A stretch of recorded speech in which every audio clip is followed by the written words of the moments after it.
So yeah, on the left-hand side, we have Idra playing Olaf, Balog, and the other one. It's the Lost Vikings. ZP's on the mid in ETC. Cawthorn Luck now joining him. Faye as well on the Valor and Tacitor respectively. And Mad Timmy playing the support as always, riding the glorious piggy bank into battle. And so in the top lane on the right side, we will have Goat playing on that cigar over there. Down we will have Hosty on the Tyrande this time. Tripod will be playing on the Stitches. We have Bro Montana on that Rhaegar. And in the bottom lane, we will have Dan playing on that Sergeant Hammer. So it looks like it's going to be a tri-lane in the mid, which we don't actually see too often on Cursed Hollow, but EG have committed 4 players to this. They're going to be rotating probably Mad Timmy, Cawthorn and ZPs down, unless we see an ETC roam squad alongside. In fact, nope, they're just going to go for the tri-lane bot with Tacitor in the tri-lane. In fact, they're still undecided about how they want to set this one up. Yep, and so it's really interesting because I was looking at it, of course they had Hydra in the bottom lane there, and I was like, are we going to get to see Hydra's real skills? The Macro here, his StarCraft days coming into play, but we'll have to see what's going to happen. And it looks like he's throwing up Eric. It's coming up. Oh no, it's actually Balog there that's moving up to the middle lane. They're going to have Cawthorn Luck and Matt Timmy here in the bottom, so we'll have to see what they decide to do. No help for Dan yet here, as they are. Looks like they're sending down Tyrande and Bro Montana here on the Rhaegar to help them out. So yeah, just fixing a few sound settings there. Hopefully all is good from now on. Bro Montana, as you said, down in this bot lane. Dayan is pushing Cawthorn away there. Doesn't want to get too up close and personal, of course. As a hammer, you want to stay as far back as possible. Interesting that they're leaving him all down here by himself, as Bro Montana does spot out ZP's roaming down. But what's ZP's going to do? He knows that Dayan is there. It's going to be Olaf who will be the first one to fall. So I actually have a friend I play with who plays a lot of Vikings. Actually, this hook not landing there, close. We did have the lunar flare going out just in case it did land. But back to the Olaf, just always seems to be the one there where it's just like, really, Olaf, you're just so slow and you can't get away. And especially having that Hydralisk on it the whole entire time, just really hard for to keep him alive there. So we'll have to see what Hydra decides to do to, you know, keep all his Vikings there, even though they're not losing too much with the death of one of them. So yeah, it's first tribute time, and it's going to be in this top lane. Are they going to let Hammer just sit down bot and push, or are they going to call her up to this tribute? Idra, of course, the StarCraft player on the micro-intensive hero here, the Vikings. What's he going to be able to do? As no one's actually going for this tribute straight away. They're just trying to run some interference here, stop the other team getting there. In fact, ZP's going on to Tripod. Tripod taking a bit of damage, just going to go ahead and take a chunk out of him and heal himself up. We do have the healing wards going out, actually 2 on the side of the Goon Squad there. Sorry about that, lost a little bit of my train of thought. We do have a lot of damage going down on the CP and the Faye, so it looks like Goon Squad's actually in a better position here. They're going to go ahead and almost be able to channel it. Faye's going to be annoying with that side storm, go ahead and push him off for a bit, but it looks like Goon Squad is going to be able to pick up this first tribute almost just like last time. But yeah. Dayan is going to fall in the mid lane though. Tried 1v1 in Cawthorn Luck, of course. Valet is going to come out on top. Gets hooked in fact by Tripod, but what follow up is there? Hosty has the Lunar Flare, but of course Cawthorn vaulting away from that one. Yep, looks like Tripod's going to get a little bit locked up here, but nothing too much is going to happen. They're going to start backing away. Looks like Balog will be the one to be killed this time up in the top lane. There's Vikings having a little bit of trouble, just not really able to stay alive too long there, but shouldn't be too much of a problem as 2 of them are still alive. Yeah, Olaf actually took quite a bit of damage up there though, but he has tapped well, and it is all good for him. As now, what's happening down in the bot lane? It's Bro Montana and Dayan who are just trying to push against Cawthorn and Mad Timmy there. Stitches and Hosty in the mid lane are trying to push back ZPs. They haven't really seen too many hook Lunar Flare combinations here. Still a bit to be desired from them. They haven't been roaming around a lot, but of course, Stitches on Cursed Hollow, it's pretty easy pickings when someone's channeling a tribute and Stitches just flies a hook in. You have vision, you know exactly where they are, and it looks like they're going to get another one uncontested. This feels like it's a repeat of last game. Yeah, exactly it does, and we'll have to see if EG can play it better than how Nexus Globetrotters, of course, not saying that Nexus Globetrotters they play a good game, but they were a little slow on the uptake of being able to play out the game. And right now we do have the level advantage actually going to EG, so we'll have to see if they hit that level 10, if they're able to contest for the next tribute and capture that one in their favor. But as we said, you know, even though the first curse isn't the biggest one, it still gave them enough of an advantage last game to be able to push down, especially capturing both bosses, that they were effectively just able to snowball the game despite losing the later game fights. So we'll have to see if EG can make sure that they don't fall into that same pit this time. Yeah, as EG do have this level 10 advantage, they just hit it, so of course we have the longboat coming out of the Vikings, Archon, Stage Dive, Tranquility, and what's Vala going to take? Strafe? It is going to be Strafe, going to be trying to dodge out all those Tyrande stuns as best as she can. Yep. And so right now, level 10 will be picked up for the Goon Squad.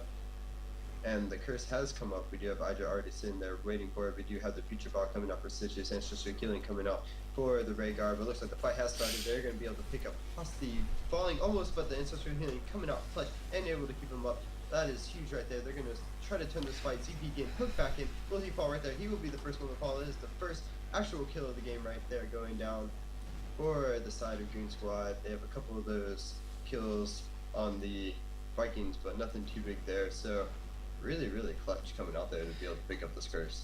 Yeah, oh wow, they get another hook onto Mad Timmy now. He's just going to go down straight away.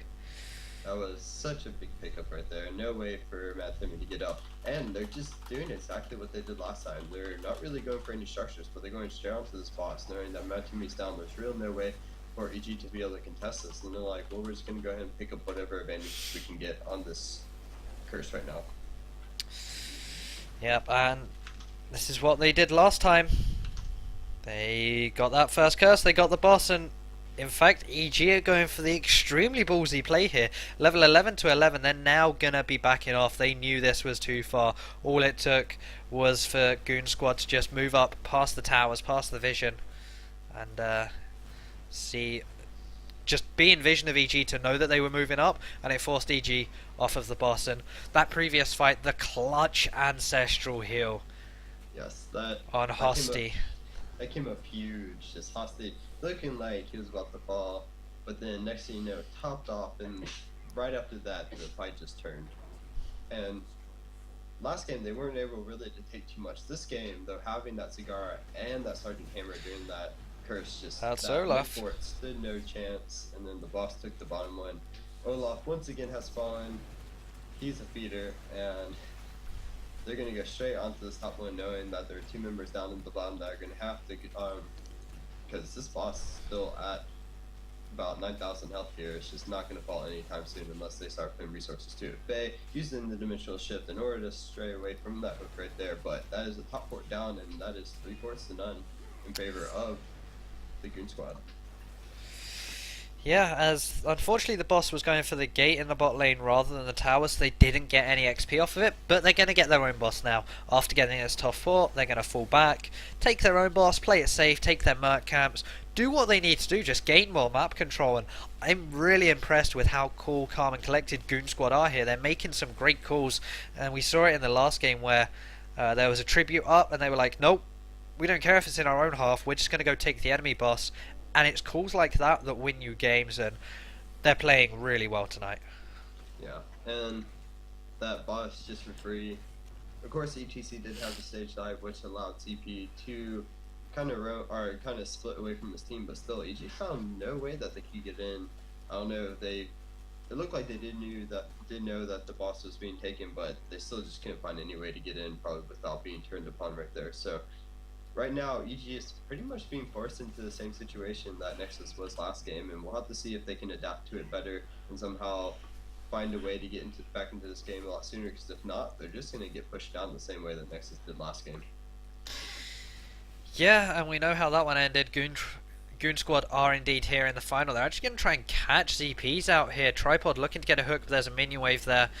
They're going to just clear the minion wave out, but this tribute couldn't be further away. It is 0-0. They have this siege camp here. The stage dive is coming in. And so the thrusters were used, so they're going to be able to force starting to hammer into the back. Will they be able to get the ancestral heal? Yes, they will. So once again, it's coming up play. Faye will be the only one caught into that maul though. So where they're going to be able to turn on the CP, they will be able to take CP down right now. We do have the boat coming out for Hydra. It's doing a lot of damage on the tripod. Will they be able to get the kill? They will not. A clutch Lunar Flare coming out is able to snare up a couple, but it looks like they'll be able to get out. Mad Timmy might be the focus as he's the one without an escape right now. Will they be able to get onto him? No. They're running straight into the towers right now. Southern Hammer's going to go ahead and siege up, and it looks like instead of getting the tribute, they're just going to go ahead and try to force down these towers. Yep, they've got one already. They're going to get a second here, and that was great focus. The ancestral healing coming big again from Bro Montana. He really is a bro here. They're going to now take away the hard camp of EG. Faye looking to maybe just scout this one out, but that's even too late. And come on Montana, grab it. There it is. As they're now going to rotate up to the top lane, grab their own bruisers, and of course grab the tribute to put them 1-0 ahead again. And so, when you see Rhaegar's play, you always see pretty much two kinds. You see the ones who can, maybe sometimes someone gets slow that they'll be able to top them off, or sometimes that person will fall. Bro Montana is one of those people that no matter how low they get, he always has the perfect timing. Yeah. In every single one of these games, every time that someone gets slow, in each one of these fights so far in this game, every time that someone gets slow, it may look like they're about to fall, but he just seems to be able to top them off right at the last second, which allows the other team to commit too much. And the next thing you know, the person's topped off, the other team's at a disadvantage now, and then the fights have always gone in the favor of the Goon Squad. So, really clutch by him. Almost a hook gun down on the Faye right there, and we have EG kind of pushed up a little in an awkward situation here. I just looks like they're trying to jump onto him, but they'll see the rest of the team, and right now EG is split. Yeah, they do get a stun onto Mad Timmy. Putrid Barley is going to come down. Stage dive, not actually going to hit anything. Yep. Cawthorn Luck is isolated.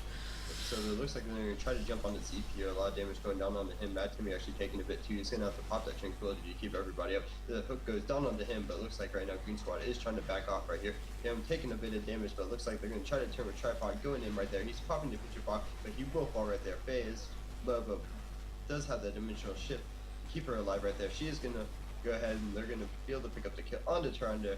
Sergeant Hammer is pretty low. Bro Montana going a little too bro right there. He will fall as he went a little bit too man mode, and it will be a 3-0 in the favor of EG right there. It will, and that was all down to the Ancestral. It came onto about an 80% HP target. It wasn't ideal for the side of Goon Squad, unfortunately. That was the one fight they lost, and they lost it severely. It was a 3-0 in favour of Evil Geniuses. They're now going to fall back, take their own boss. We're going to have Eric trying to channel the Tribune. In fact, he might die. No, Idra's going to be aware of that one, micro him away. But damn, they're going to get their second Tribute now of this phase. And it now means that EG have to fight for everyone. They can't let another Tribute slip. Yeah, and again, it's fallen into the last game of where the Goon Squad won the early fights, got the Tributes, got the curses. Then they started to lose the fights, but still got the curses. Yeah. And so it's really going to be interesting to see, because EG shows they can fight. Well, so did next Globetrotters last game, but they still lost. So what can EG do? Can they start winning more and more of these team fights without losing too much? They've already lost all their forts, and they really haven't been able to secure too many objectives. They have one up, then we're able to get this boss, which is really nice for them. So we'll push down onto this fort a bit, but they are down in the curse, so we'll have to see. Are they going to give up the curse to get this boss, or will they be able to get both? Right now, it looks like they're going to get scouted out, but looks like they will be able to jump on ZP in enough time before he's able to get that tribute. Are they though? That's the question. It's going to be Bro Montana who's going to be the first guy to contact. He will get there because of the feral lunge. They're in fact going to hook ZPs in. He's going to escape, but Bro Montana's going to get the curse. And the only thing going for EG is they will have this top lane, will have the boss, so it means it will be able to take down this fort. But other than that, all the lanes will be pushed up, so we'll have to see what they decide to do. We do have the stage that going down is going to isolate Tripod from Goat. Will they be able to get onto him? They're going to get on the Goat there. We do have the shit coming out, but instantly hooked by Tripod is going to There's a great more potential there. Yeah. They were stacking so much EG. If Goat needed it, he could have moored, but didn't want to waste it. Really nice that he actually held on to that one. But this curse isn't actually doing too much. It's just to try and help them de-push the lanes and relieve some pressure that EG have started to pile on. but it is exactly what they need. It has relieved some of that pressure. Of course, it's not going to do too much, and they're going to be not in as good a situation as last game, but they're still playing this game really well, despite losing a really kind of big team fight there. They lost both of their bosses, but at the same time, they were able to leave the pressure from them, and we'll have to see what they decide to do. If they can get a pick, they can do this, and they got straight onto the Vikings right here. Will they be able to follow up? It looks like the Vikings are going to be able to float and run away from this, and it's just going to kind of reset for Goon Squad right now. As now this hard camp's going to get cleared by Goon Squad, and both teams level 18. It's probably a good point for both of them to fight before they hit level 20, but there is that risk of if you lose it, the other team could get 20. Faye's going to get hooked, stunned up, but going to be able to get out of that one. But the Starfall is good. And Tripod actually not being able to get popped off right there. ZPs! Mad Timmy actually being kind of low. He's going to have to pop that Tranquility, stay up. Looks like they're going to switch their focus onto them. That slow coming down from the Earthbind home. He's going to have to use the ice on himself to go in. But will it be enough? He actually might fall right here. Bro Montana getting really low. It's actually going to fall. Tripod will be the next one to fall. We do have the turn on the round right here. It looks like EG is going to be able to take this fight with a 3-2. Will they be able to get the rest of them? Goat has turned around. This might be a bad decision there. Goat will be taken. And Hossie with no escape will be the next one to fall. Will they be able to get? Yes, Eric will be able to secure that kill right there. And a 2 for 5 in favor of GG just really shows their team fight potential right there. Yeah, they all look good for Goon Squad. It's really where they shone in the previous games. Their team fighting, getting those ults off when they needed. It was another clutch ancestral healing that came down from the Rhaegar, but it just wasn't enough in the end. They really need to take what they can from a team fight and back out when they can, because right then they overextended a little bit. They tried going deep for Mad Timmy, they tried getting Faye, tried getting Cawthon, but they just went that bit too far. Just take ZPs and just get out with it. The one throw worked, and now that's what I was saying. The 18v18 really decided who hit level 20. And there it was. Yep. And so now they just have complete control. This is pretty much what Nexus Globetrotters won last game, and EG's just able to do it about 2 steps quicker, which shows that if Nexus Globetrotters were able to do it quicker last time, this is the position they would be in. So good by them. The Owl has got them out. They might be in a bit of a bad situation here. Ija has having to use his getaway there to get, but we do have the hook onto Faye. Faye's just going to go into missional shift out, but will she be able to get out is the question. She's getting a little bit dangerously low right there, but we do have the Pharaoh lunge onto her right there. And the rest of the team just not really able to catch up. But we do have the Earthbind Stone going down. We do have the Maul missing everybody though. That is huge for EG. That is one huge ultimate down. With the curse actually coming up. So we'll have to see what she decides to do here. Well, you've really got to think that Goon Squad can't go for this. They are a level behind. They need to clear out bot lane, and that's exactly what ZPs is making them do here. He's pushing this. He has stage dive available. He could keep going if he wanted, but it's going to be Tripod coming down here to clean this one up. ZPs is actually going to take away this vision. They knew exactly where he was. They're just going to be like, yo, take it. We don't want to do anything. We're happy with this. As EG now just fall back to their own boss. Yeah, been really, really interesting here. So they're gonna get their boss, which means they have complete control. They got that tribute, and now what really can they do? So Goon Squad has to look for a pick. The fights have been pretty close, but just not close enough for them. They always seem to be able to get a couple people down, but they just can't do enough. That longbow is coming up huge in damage, as you can see. The Tranquility really topping off the rest of the team. So right now, I really think that Goon Squad's just going to really have to look for a pick. They're really going to want to try to get, most likely, probably just a ball. If they can get a hook on Behemoth look and really take him down quickly, then they pretty much will win the team fight after that. Faye, of course, has been getting hooked a lot, and that's probably the best target for them to hook. But Tripod actually getting landed upon with that right there. It's going to take a lot of damage and fall so quickly. What a great stage I have coming out from TP right there.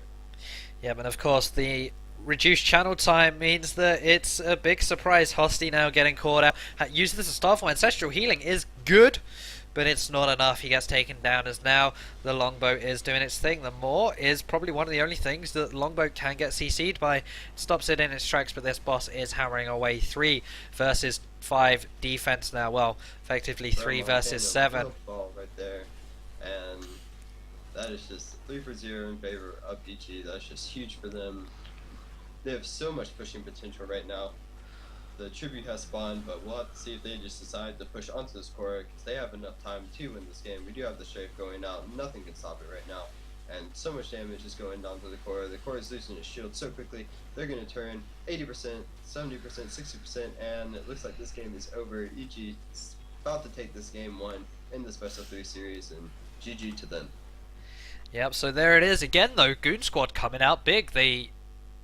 For a team where it's only their second tournament as a 5, to come out in a final against EG, have a really strong early and mid game, but just to fall a little bit off in the late game. They played really well. That is game 1 over now. Evil Geniuses 1-0 up in this series against Goon Squad. Best of 3. They need one more to take home the ladder points and the $100, but Goon Squad, they now need to win 2 in a row.